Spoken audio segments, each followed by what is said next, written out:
Hey world, how's it going? This is Corey Lee here today, and I want to talk to you about 5 worst reasons to buy a photo camera. This might be a bit of a longer video because I don't talk fast. I could always just speed it up and kind of sound like a little mouse, but I don't talk fast. So this is going to be a bit of a longer video. I want to make sure I explain as much to you as I can without the information flying right over your head. So this information is usually for people who are just getting started in photography. A working professional have 1.5 million reasons why they buy cameras. People who just get started, just get into the field, just want to take pictures for fun, just want to take pictures of kids, want to donate services to the church, things like that. Like a lot of these reasons could be very bad, very, very bad. So bad to where you could actually despise the person that sold it to you. Okay? You don't want buyer's remorse when you're spending camera money. Okay? I could understand buyer's remorse on a pair of shoes. I could understand buyer's remorse on a pair of pants. I can understand buyer's remorse going to a restaurant for dinner. But camera money, come on, man. Come on, man. The moment you click a shutter, that camera has lost like $300 in value. Dead serious. So these reasons are not totally bad reasons, all, like for everybody. But some of these reasons can be good reasons combined with other reasons. But for the most part, they can be real bad reasons if you're picking between one camera and the other and there's a significant price difference. So I'm going to start with one of the most common reasons people pick one camera over the other and they don't have any idea why, or it has no significance on how they take pictures or anything. You know what I mean? But one of the most common reasons why people make bad camera purchases, megapixels. This should have been last. However, but megapixels is just one of them things that you always see salespeople talk about. It's one of the #1 specs everybody want to know about a camera. It's important, but it is not so important to spend significantly more money on one camera over the other. In fact, it might be the opposite of what you want, or depend on who you are, what you shoot, and how you sell your images, how you use your images, So I wrote this down. So if I sound like I'm reading from a script, please forgive me, but I have to do it this way, or I promise I'll forget information that I'll want to go back and say next time, which would then create a reason for me to make 2 videos. And I kind of just want to do one, right? Megapixels. Only unless printing, licensing images, or cropping is your concern. Cropping is a very important thing in sports photography, wildlife photography, macro photography, and probably portraits. Probably weddings, but not always. But most of the time I need heavy cropping is wildlife, macro, sports, things like that. But for portraits, I would do anything not to crop. Anything. So I usually want to shoot that picture right the first time. But megapixels are one of the worst reasons people spend significantly more money on a camera than what they should. More megapixels does not directly mean better quality.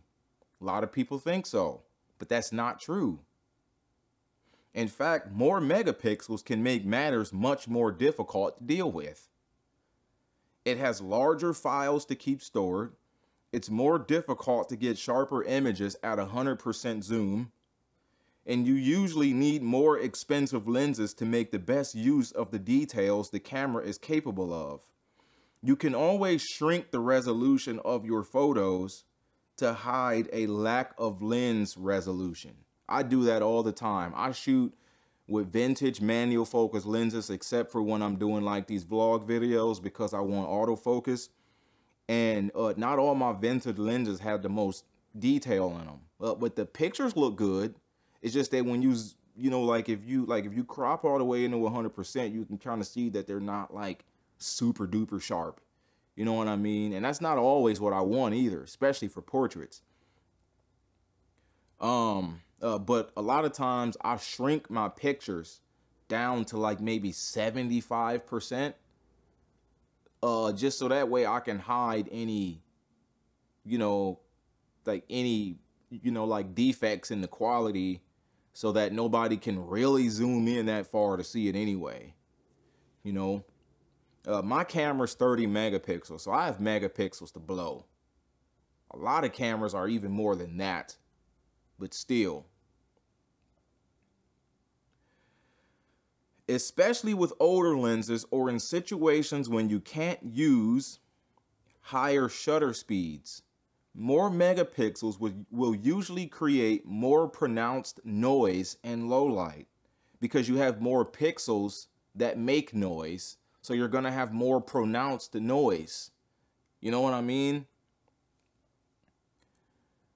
Shrink resolution to hide the noise. I do that all the time.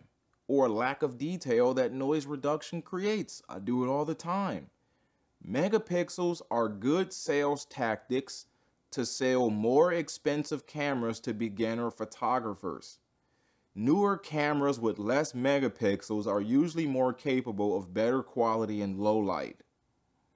Matters are much more pronounced on APS-C size sensor cameras or Micro Four Thirds cameras, which has smaller sensors than full frame or medium format.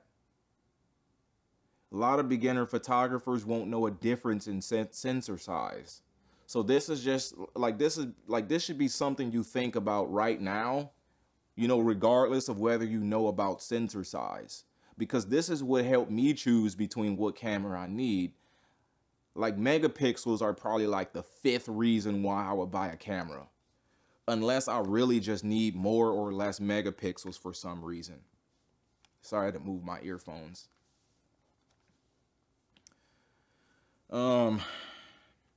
Let's see. Number 2, we have, this is a common reason people buy a camera, buy one camera over the other.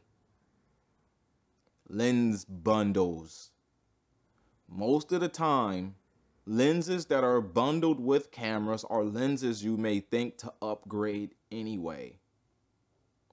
Unless you don't plan to become a working photographer who needs more quality and functions from a lens. A cheap camera and a good lens is able to produce nearly identical quality of a professional camera in the same lens. Are there good reasons to buy lens bundles? Yes. To get a better feel of what type of photography you may like more. A lens bundle is no good reason to buy a camera, but it is a good reason to buy lenses. If the camera you want comes with one lens and the camera you don't care for comes with more lenses, buy the camera you care more about and purchase an additional lens at a later time. You don't want to be stuck with a camera you really don't like that much simply because it came with more than one lens. Because some of those lenses you can find for like $50 on Facebook Marketplace.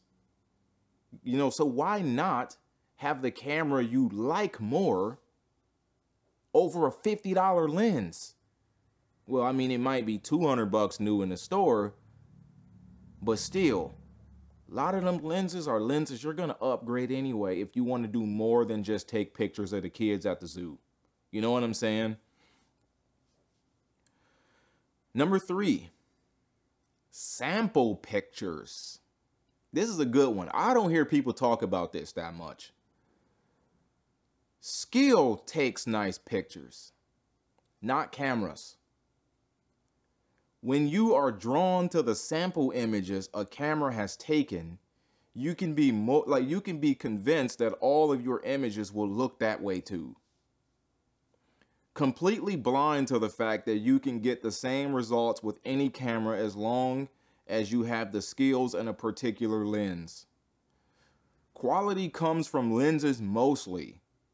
The way you take pictures come from cameras. Chances are the company did have a photographer. The company did not have a photographer at your same skill level taking those pictures. They probably had different lenses than you will, artificial lighting, and really great editing skills and software. Unless the camera is capable of something special, sample pictures mean nothing. Special as in high dynamic range, really good low light, cropping power or megapixels. However, cropping power or megapixels are extremely dependent on what lens you have too. Not that you can't get the crop, but you want the lens resolution to go with it. Sample pictures is the reason why a lot of people buy cameras they don't like, or a lot of people buy cameras that are worse for them than another camera, or spend more money on a camera than they had to in the first place, which is money they can't spend on the lens, which is money they can't spend on a computer, which is money they can't spend on editing software, which is money they can't spend on a memory card, which is money they can't spend on a flash, which is money they can't spend on a camera bag, which is money they can't spend on going out of town to photograph the waterfalls. Okay? So now we're at number 4. And number 4 is a very common reason why beginners buy one camera over the other. And these are photo camera reasons, okay? I don't know a whole lot about why people need a certain camera for video. I mean, I do, but I'm not as knowledgeable in that as I am this. But video resolution is a good reason why people spend more money on a camera than they had to, on a photo camera than what they had to. If you are more into photography than video, why spend the extra money for something you won't use much of? Or why spend the same money to not have things you actually will use? Why not spend less money to have exactly what you need plus more money left over to spend on SD cards, lens, tripods, computer, software, lighting? It is okay if the camera you want has good video too. But if you had to choose, forget about it. 4K or 8K video are really good sales tactics to sell more expensive cameras to people who don't know much better, not understanding that video capability won't directly mean better quality. Some people think the more resolution the video is, the better it'll look. That's not true. Some people think if that camera has 4K, I'm sure the pictures look nice too. That's not true. It's just not true. You want to know how many megapixels 4K is? I think it's like 12. Even cameras that came out 15 years ago still shoot 15 megapixels. Some people really do buy a camera that has 4K video just because they think that everything that camera's gonna do is gonna look better just because it has 4K video. There are people who think that way. They don't understand. That's why I'm making this video. You'd be surprised to find out that a lot of 1080 footage looks just as good or acceptable as 4K footage. It's all about the other things you have with it, such as lenses, lighting, software, creativity, and stabilization. You know what I mean? And number 5. Number 5 is like, oh man, it's like the all-time worst reason to buy one camera over the other. It's the all-time worst reason to spend more money on a camera than what you need. But if this is what you want, by all means, buy what you want. This is the biggest waste of money I ever committed right here. This right here. This is the worst use of $850 I ever committed. Ever. I could have spent that same amount of money on a totally different kind of camera if only I was using my head. But I was a beginner photographer. This was my first year in photography. I had money to blow because I had a really nice job back then. But my expenses weren't that large. My kids were really small. They didn't cost me $100 a day on giving them money to go to the movies with their friends. And you know what I'm saying? They just didn't cost that much. So that's why I had money to spend like that on camera equipment, but it was still stupid.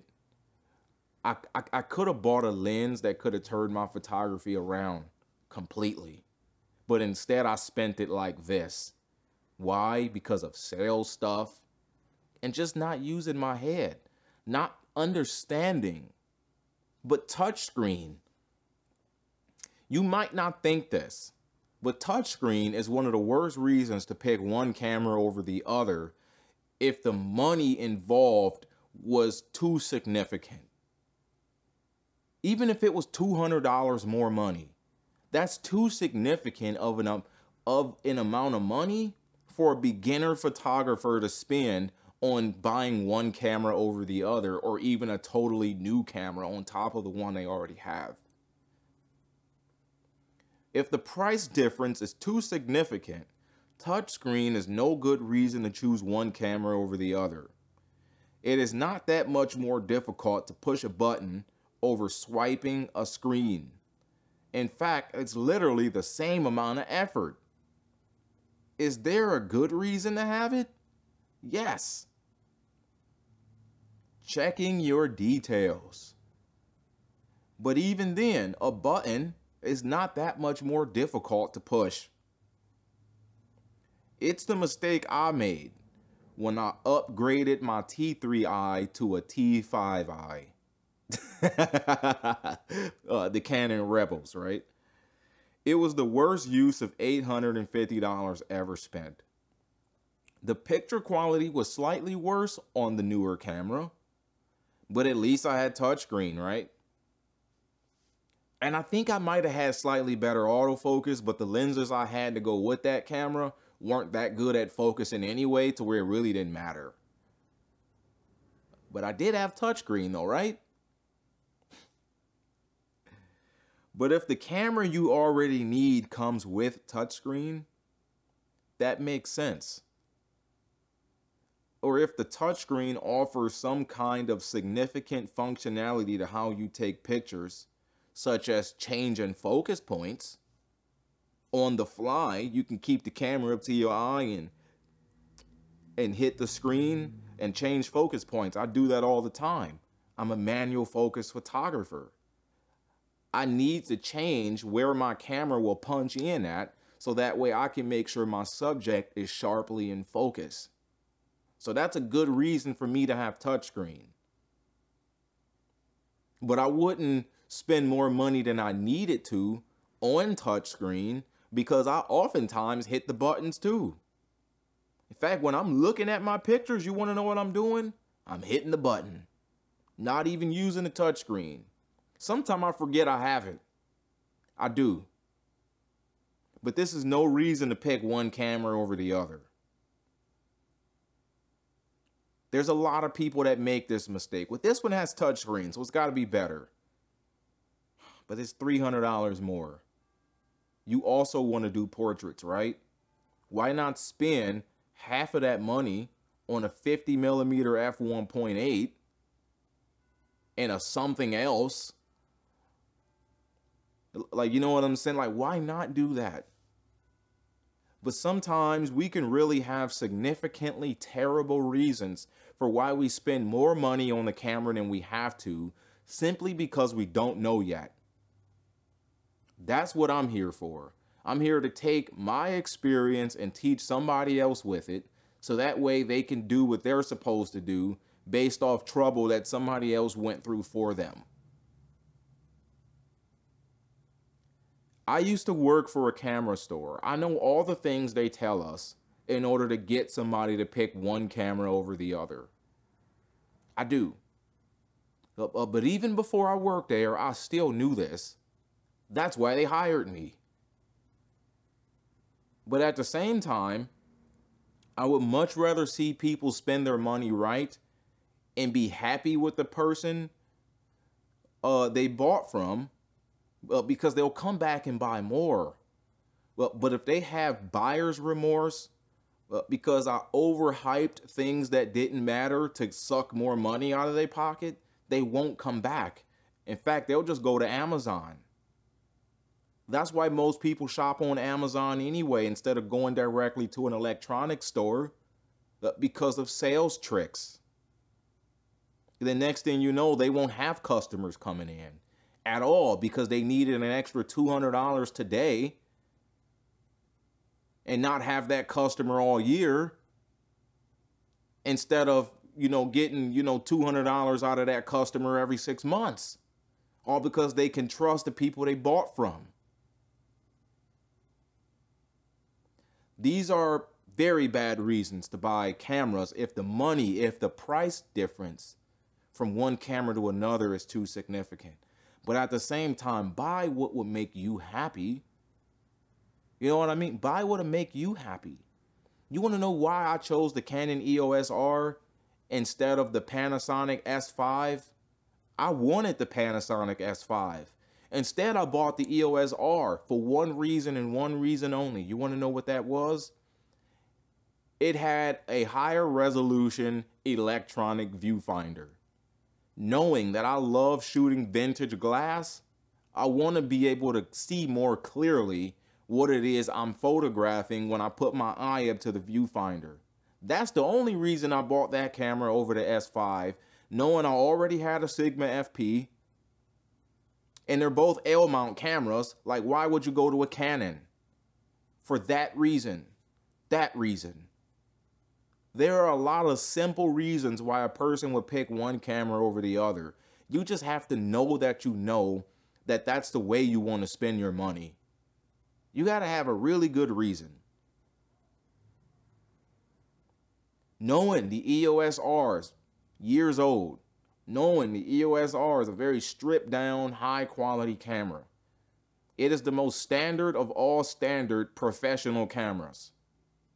It is not a standard camera in general, but it is a very standard professional camera.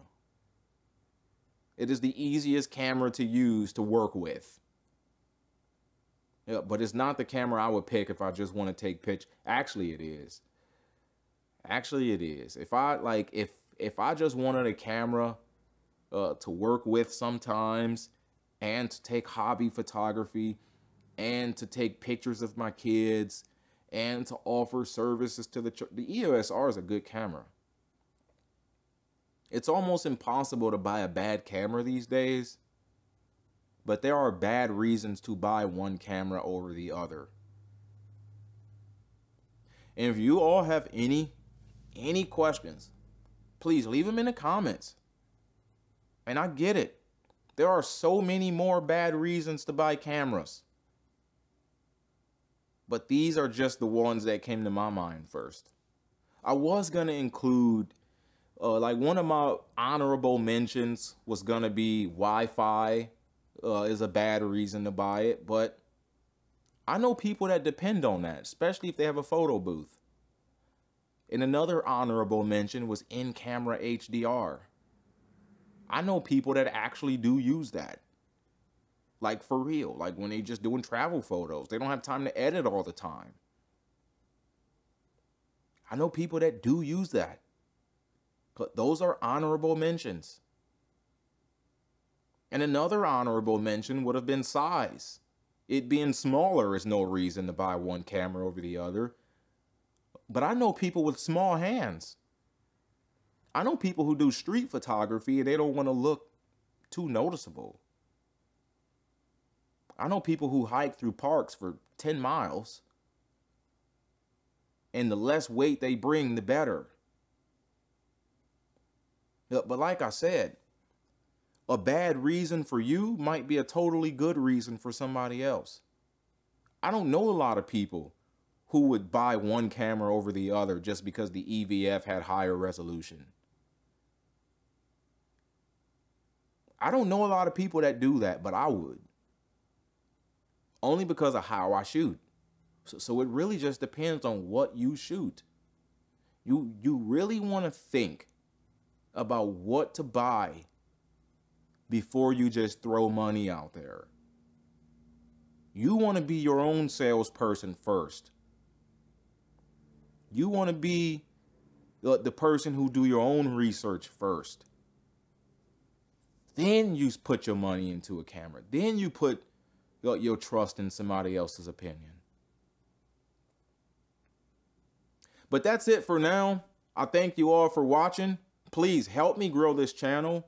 This is where I make photography videos, cleaning centered things. I haven't put too much of my cleaning stuff up here yet. And I also do ministry work here. If you want to help me grow this channel, please like this video and subscribe to my channel. I could really use it. And thank you for watching.